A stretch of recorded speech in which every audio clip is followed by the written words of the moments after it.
Hey guys, this is Nathan and welcome to the Gaming Floor. Today in this Unturned Map Editor tutorial, I'm going to be showing you all how to detail a post office. Now as always, this video was requested to me by one of you guys, so if you guys have any videos you really want me to make, please first of all, check in the playlist that I've made.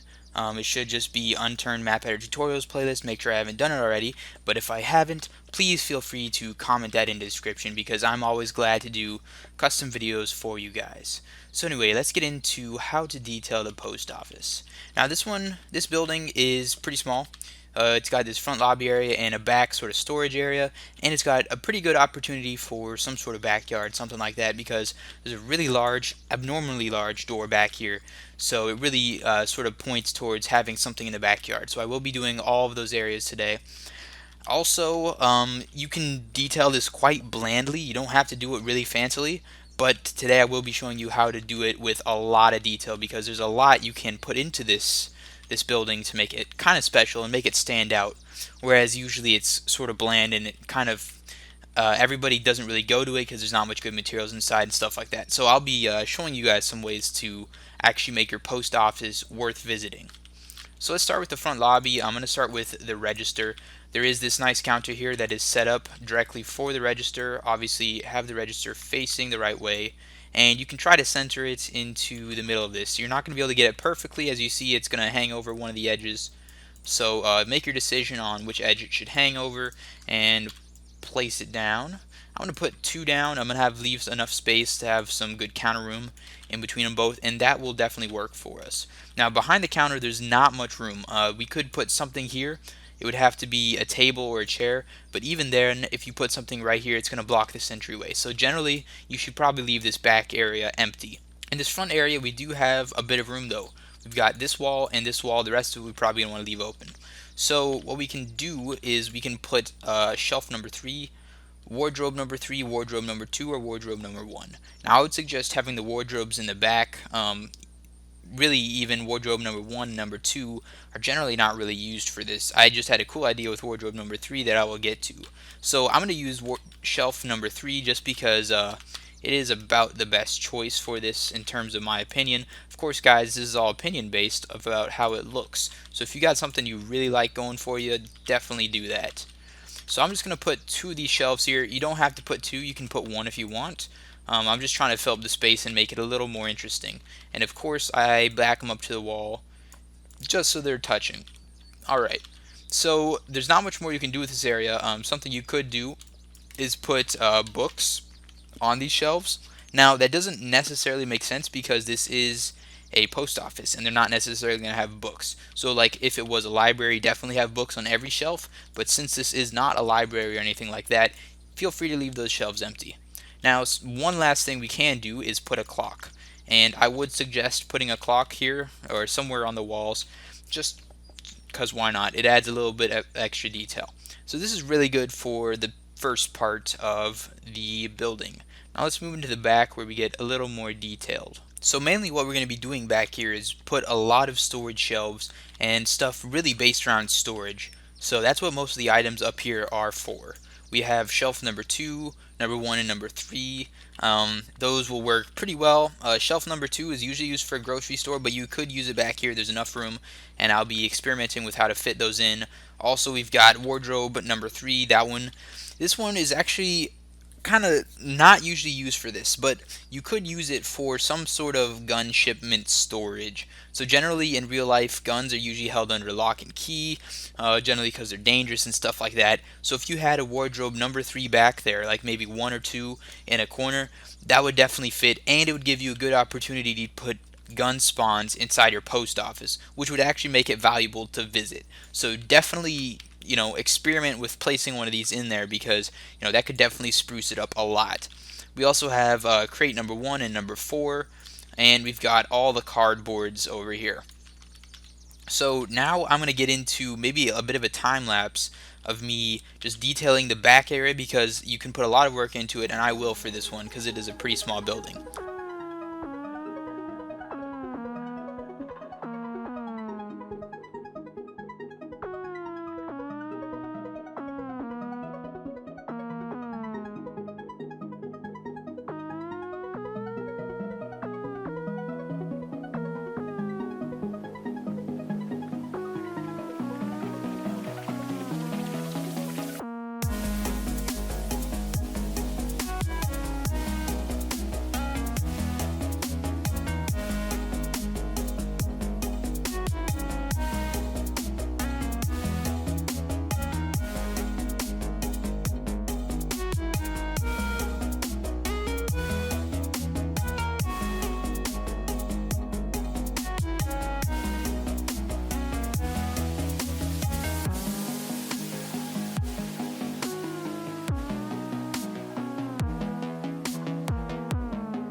Alright guys, so that's pretty much it for this back storage area.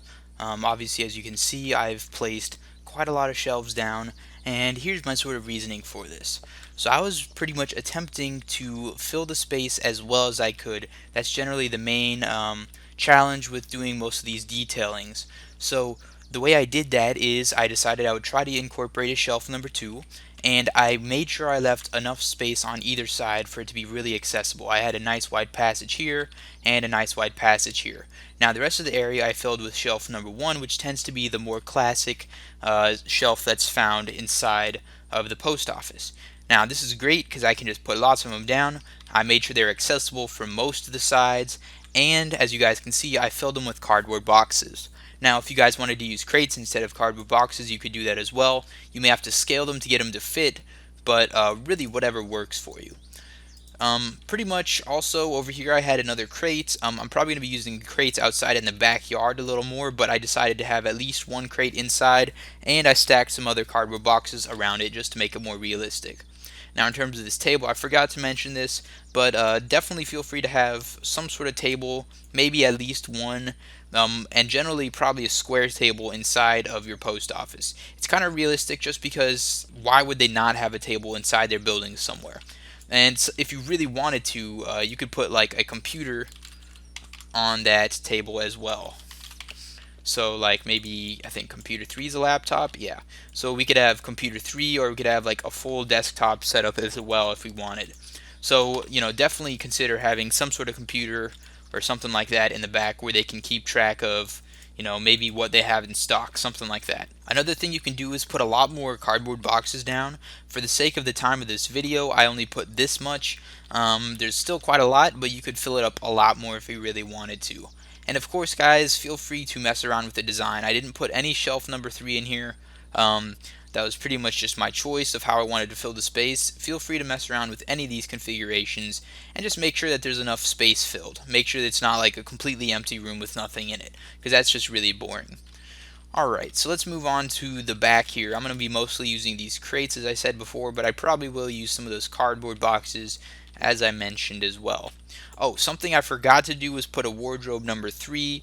I probably will incorporate that into the back as well. So let's start by choosing which type of fence. I've got both types of fences here, metal and wood, and I've got their broken versions as well. So either any of these would work. Fence metal number 1 is maybe a little better for a small town city where security is not much of an issue. Fence metal number 2 is for like high security post office, obviously huge fence. And fence wood number 1 is a little more casual, but it's kind of in between in terms of height and security. So really you could go either way. I'm probably going to go with fence metal number 2. There's not a bad choice there. You can go with whatever and it'll work. So the way I'm going to be doing these fences, I'm essentially going to line them up with the edge of this building, and I will face them outwards. Facing them inwards doesn't really make sense except for a jail. So it is going to be a little tricky to line these up, but when we get there, I'll give you a good idea of how to do that. So next we got to pretty much decide how much room we want out in the back. Now you can do like one fence width in the back, and that would definitely work. You could do 2 fence widths. Definitely try to fit an even number with these fences though. So I'm going to go with 2. Any larger than that and it gets a little out of hand in terms of how much detailing you have to do. So I'm just going to stick with this. And of course I'm using snap transform and snap rotate. Just hold control and move it around using those. So it looks like we actually will have a good sort of size here. This will fit pretty nicely. Just going to select those 2, copy paste them over, and rotate them around using snap transform the whole time. Okay, so it's not going to be perfect on this side, but we don't actually need it to be perfect. So I'm going to show you what I'm going to do. So I'm going to line it up about perfect, just like the other one. The other side I did it pretty much the same. You guys can get into that a little more if you want to make it more perfect. But essentially, I'm going to leave a spot for about a truck to get through. I actually have a white van. It's up for you guys if you want to do this. I would leave some sort of way to get in, but I'm going to make mine a little larger. So you could make it human sized, you could make it truck sized. Really depends on your preference. So this would actually be perfect for human size. As you can see, a person can fit in here really well. They're not going to have any issue at all.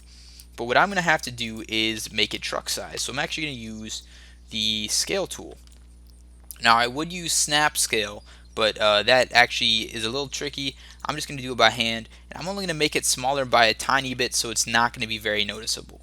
Now if you do this sort of thing, make sure you glitch the pole into the end, and it's actually going to be pretty hard to tell that you did anything. Now of course it's going to be a little hard to do it evenly, so what I'm going to do is copy paste so I don't have to worry about that, and just move it about the same back there. Alright, so now we've got a nice truck-sized hole, big enough for a vehicle to sort of back in here or something like that. And now we just need to make an unloading area for all the crates and stuff that we want to have shipped. So let us use these crates for that. Now I'm actually going to also construct a van here. You don't have to use a van, you can use a pickup truck. I'm using wheel number 1, white van, going to use chair car number 2, and steer number 1. So the best way to do this is just copy paste the wheels like that, get them about where you want them, make sure you rotate them so that the white shows on the other side, and that looks pretty good. Make sure you have at least one chair in there. Most cars have 2, but since it's a delivery van, I have seen them with just 1, so this will work. And then plop your steering wheel in and rotate it if you want. So now we've got a pretty basic car setup. You guys can also just put a car spawn in there, but for aesthetics I'm going to put this down just because it looks a little better. And as you guys can see, we definitely made the hole big enough for a vehicle to fit in. So I'm going to have it maybe like this. And of course you guys can put your car spawn pretty much any direction you want.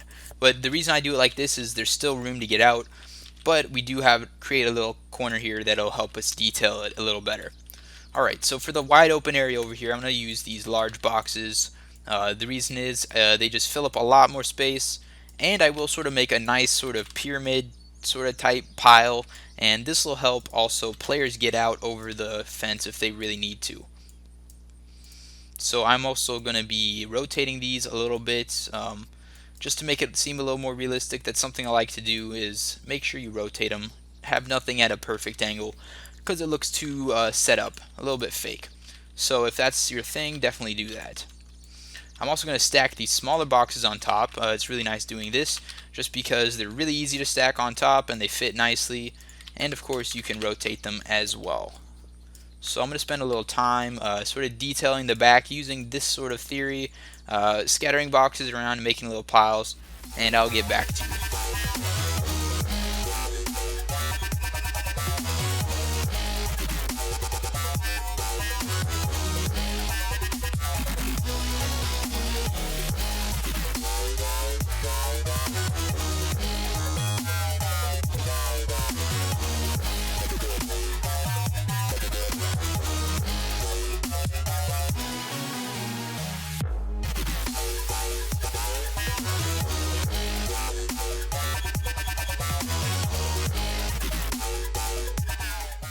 Alright guys, so that's pretty much it for this back area. Obviously you guys can put a lot more boxes if you want.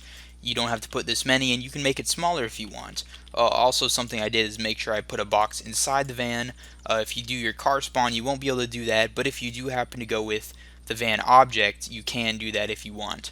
I did leave the middle of this space free, and that's sort of advised just so that there's enough movement room. You can put a couple of zombie spawns back here as well to make it a little more challenging. Now something you kind of want to avoid as well is spaces like this. Now I didn't do a very good job at eliminating this, but what you could have happen is have a player get stuck back here. This has actually happened with me when creating a map using barrels. A player, you can literally like get glitched behind it and not get out. So be careful about that. It does happen, but definitely be aware of that. Another thing you can do to sort of make this more interesting back here, which it's already pretty good, but this will make it a little better, is use this broken part of the fence. So I'm going to use the control B, control N trick. Essentially you press control B on the place you want to put it, delete it, and then press control N when you've selected this other one, and this makes a nice breakaway section of our fence. And this sort of gets rid of that sort of trapped area back there. You should be able to get out of there now a little easier, and it allows another way to get in and get out. So this makes it pretty nice, and we got a pretty solid setup here. Alright, there's only a few more things we need to do to finish this all off. One is incorporate some of these lights, and I did say I was going to incorporate this wardrobe. I should slap this on here. So I'm just going to slap it on the back of the building. It'll fill up that little bit of empty wall, and that's definitely not out of place. It's probably not advised to store your guns outside, but you could do it, especially if they're in a nice wardrobe. Alright, so let's go grab some of these lights over here. These will put a little bit of decoration touch into them, and they're kind of dynamic. This one actually flickers, and this one actually does light up the area. So they're pretty nice, and this one's sort of a side wall lamp. I'm not going to be using that. I'm going to be using probably light number 2 because it looks a little creepier. I kind of like it. So you could put the lights in here. This would definitely work. If you put them on the ceiling, they'd look something like that. You could also put some lights in here. You definitely don't have to put lights everywhere, but I would suggest putting lights in some of your buildings, if not all of them. Now, of course, it's going to be hard not to be repetitive doing that, but just try to work on it. Pick and choose which ones you want to have lights in. So I really do like this light because it does flicker and it does kind of affect, the lighting in the building. So I'm going to put a couple, and if you go to global select mode and you select both of them, you can actually see the middle section of that. So using that, you should be able to sort of center it, and you can actually center it using the front door. As you guys can see, that line is pretty much centered with the front door. That means both of those are going to be about equal across the room. So this adds a little bit more detail, and it actually is pretty nice in here because it's self-lit as well. Alright, so the last thing we should do is add either debris, which is a little overkill, but you could add that if you want. We've got rebar, which doesn't necessarily make sense, but you could add that as well. And you've got bricks, which is definitely one of my favorites, especially for the post office. It sort of fits the theme. And if you do have this object car model, I would definitely suggest having some at least bricks here, because it will make it seem like the car crashed, something like that. And even if leaving it like this, it looks pretty good. It makes it seem like some of the contents fell out of the truck. So that just adds a little more detail to the entire build. Alright guys, well hopefully this gives you a good idea on how to detail the post office. Obviously there are other things you can do. I didn't even incorporate a newspaper. I was pretty much just thinking you could throw it pretty much anywhere and just have it as a little extra detail. But anyway, hopefully this gives you a good idea of how to detail the post office. Please like the video if you enjoyed it, and subscribe if you want to see some more. I will see you all later.